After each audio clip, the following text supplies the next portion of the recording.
ఓ వ్యాపారవేత్త ఫిర్యాదుతో lady don గుట్టురట్టయింది. ఖాజాగూడలో gaming స్థావరాన్ని ఏర్పాటు చేసి డబ్బులు సంపాదిస్తున్న మాధవీలత దందాకు పోలీసులు చెక్ పెట్టారు. 3 ముక్కలాటలో లక్షలు పోగొట్టుకున్న మాధవీలత బాధితుల జాబితా పెద్దగానే ఉంటుందని అనుమానిస్తున్నారు. ఈసీ మనీకి అలవాటు పడి వ్యాపారస్తుల్ని ఆటాడిస్తోన్న లేడీ డాన్ గుట్టురట్టయింది. వ్యాపారస్తుల్ని టార్గెట్ చేసి వారిని గేమింగ్ లోకి దింపుతోన్న లేడీ డాన్ ని Madhapur SOT team red handed గా పట్టుకున్నారు. ఖమ్మంపాటి మాధవీలత బడా వ్యాపారులకు వలవేసి వారిని గేమింగ్ లోకి దింపుతోంది.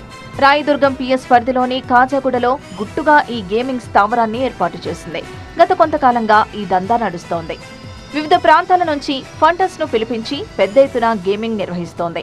ఉదయం నుంచి సాయంత్రం వరకు సాగుతున్న 3 ముక్కలాటలో ప్రతి ఆటకు 1000 చొప్పున ఫీజు వసూలు చేస్తోంది.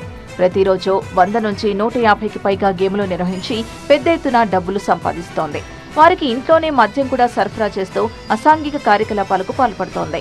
పలువురు బడాబాబులు గేమింగ్ లో లక్షలు నష్టపోయారని తెలిసిందే. కేసులు కూడా పెరిగే అవకాశం ఉంది. ఓ వ్యాపారవేత్త ఫిర్యాదుతో ఈ లేడీ డాన్ నిర్వాహం వెలుగులోకి వచ్చింది. మాదాపూర్ ఎస్ఓటీ టీం కాజాగూడలోని గేమింగ్ స్థావరంపై దాడి చేశారు. ఈ దాడుల్లో భారీగా నగదు, 11 మొబైల్స్, ప్లేయింగ్ కార్డ్స్ సీజ్ చేశారు. మాధవీలతతో పాటు 9 మందిని అరెస్ట్ చేసి వారిపై గేమింగ్ యాక్ట్ కింద కేసులు నమోదు చేశారు.